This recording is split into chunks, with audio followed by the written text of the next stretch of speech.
Thanks for tuning in to the Prime Bookseller Podcast, the bi-weekly podcast discussing all things Amazon bookselling.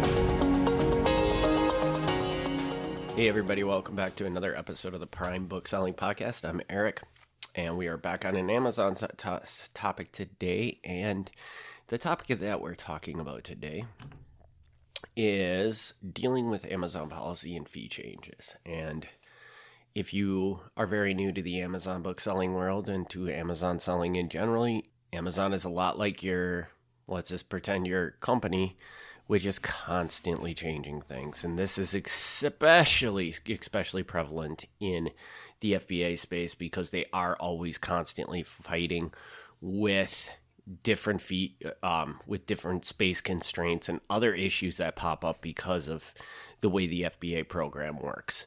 So I want to be very clear that this one is heavily focused on the FBA seller, but this can creep down to just an MFN seller just the same because Amazon is always changing things everywhere.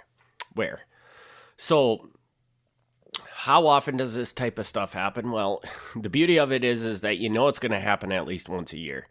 That's going to be when they generally around the March timeframe, they'll start announcing these changes for the March timeframe, but I seem to see that most of them go into effect around March of each year. And they're generally going to be surrounding FBA, and they're going to be involved with new fees for just trying to prop up their revenue and things like that, as well as just get, the wasteful storage of items that never sell and things like that under control within their warehouses. So a lot of these fee changes aren't necessarily evil. They're just that things that Amazon has to be doing to be able to maintain what they have built.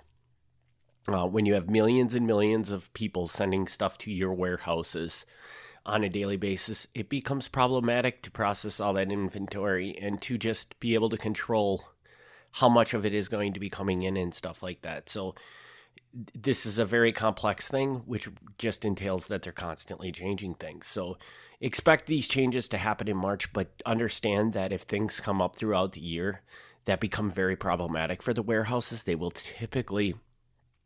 might just drop a message in one day and say, we're implementing this immediately. And for those ones, there isn't really much you can do. You just have to deal with them. And with everything, these policy changes, you just have to deal with them. And the number one thing that I can tell you that's beneficial to help you get used to this and help you better deal with it is they will start announcing these, generally the big ones that are coming. It's not very often they just drop one out of the blue just like that. You never hear about it before. And then they just drop it one day and put it into effect. That doesn't happen very often. I'm not saying that it never happens because it does, but it's not a common thing. Typically, they are going to give you advance warning that these things are coming. The problem with the advance warning is that usually think of it as like the way the government announces anything. They tell you what's happening, but they don't tell you anything. So you know something's coming, but it's filled with questions of like, well, how is it going to work? And they will not clarify any of that. They just put out a press release that this is coming. They don't really explain how they're going to do it. Mostly likely because they don't really know how they're going to do it. They're just announcing that they're going to do it. So, but it's important to keep up on those announcements, even though they're not coming for months out. Start thinking about them the day you hear about them. Try dreaming up what they're going to look like and different solutions that you can come to fix them. And a lot of times it's just as easy as, okay, they're going to implement this new fee on me. Well, okay, I'm going to make 60 cents less per item when I sell an item on Amazon. So what do? I make the minimum selling price I'm willing to sell something for more moving forward 60 cents higher. And that completely negates that fee. And a lot of this, that's what a lot of this is just them sticking their hands out and saying, we're taking more of your money, and you have to figure out a way to, for the sad part of saying it, how am I going to pass this on to the consumer so that I don't have to pay for this? So, and there's going to be aspects of your business that you're going to have to deal with this all apart. Amazon is one of the most annoying ones because they're constantly changing things, and they do not communicate anything well. But just keep in mind that the best thing you can do in this scenario of these changes is to keep yourself informed on them, think about them.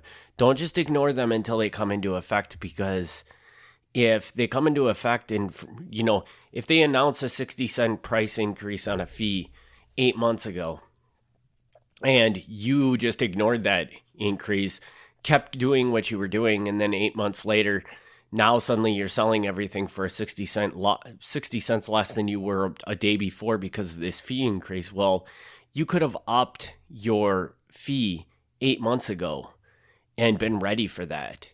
And why wouldn't you do that? In all honesty, that just makes your business more profitable for those 8 months before the fee does come into place. And it allows you to test and figure out, okay, is simply raising up my minimum price I'm willing to sell an item for, is that going to be sufficient, or is that going to hurt my sales to the point where I need to come up with a better system and things like that? So, being more ready for this stuff is the key to not having it be so overwhelming. Generally, if you see a seller out there and they're upset and they're frustrated and they're screaming their lungs off about how unfair something is it's because they didn't prepare for it. They just ignored it. And when it went into effect, they're like, well, this is so unfair. And it's like, well, you had 8 months to try and figure this out. And so my encouragement to you is don't be that seller, because these fee changes, these policy changes, they're not going away. Amazon is going to always do these. And it's just the way that this business operates. And for all intents and purposes, the fact that you as an Amazon seller only have to deal with it once a year, that's far superior to like a typical job where they're again constantly changing things on a daily basis. You could come into work any day and they could change around the whole way you do your job. So understand that these exist, understand how to deal with them, and you'll be fine. They won't be after the first few that you go through. Yes, they're going to be a struggle, and yes, you're going to get frustrated with them. And I'm not going to be honest with you, there are some changes that they have brought down that have had huge impacts on large amounts of people's businesses. And I've been selling on Amazon for 15 years, and I can only remember 2 specific ones that were really, really detrimental to the business, to the point where, like, one of them, operations of our business, of a lot of people's businesses, ceased for months while people sorted out how the heck do we sort through this now, because it was such a dramatic change from what they were doing before that. It was a struggle. So those do happen, but the majority of these is all about them just grabbing more money from you, or just optimizing something a little bit more. So basically what they're going to do is they're seeing a behavior in their warehouses probably that they don't like, whether it be you storing too much of something, or not even you specifically, but Amazon sellers are storing too many items that take too long to sell, and it's wasting space in their warehouses, and they want to get that stuff out of there. So they put a fee in there. They say, like, we're not going to tell you have to get it out of here, but if you're going to keep it in our warehouse, we're going to charge you a lot to keep it there, because it's costing us money, where we could have products that are selling there, and instead of having your product sitting there that's just sitting there and nobody's buying.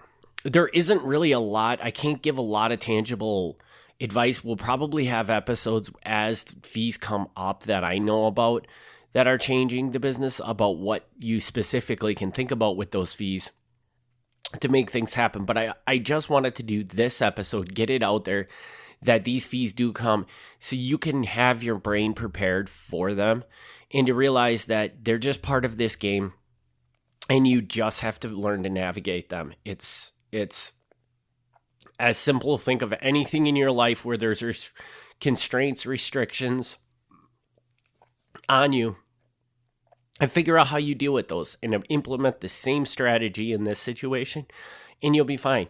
And just remember, the first one's going to suck, but as time goes by, it almost becomes a time when that time of year comes around, you just look around and you start watching your email and say, well, how is Amazon going to screw me over this year?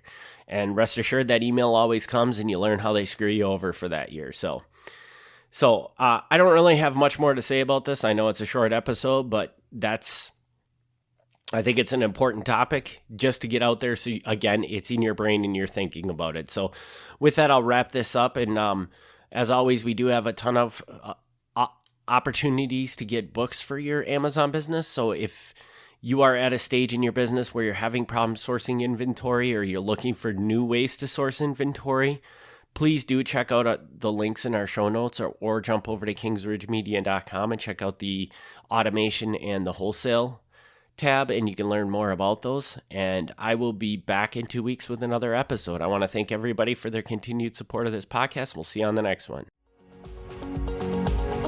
Thanks for listening to the Prime Bookseller Podcast. Join us for the next episode as we discuss all things Amazon bookselling.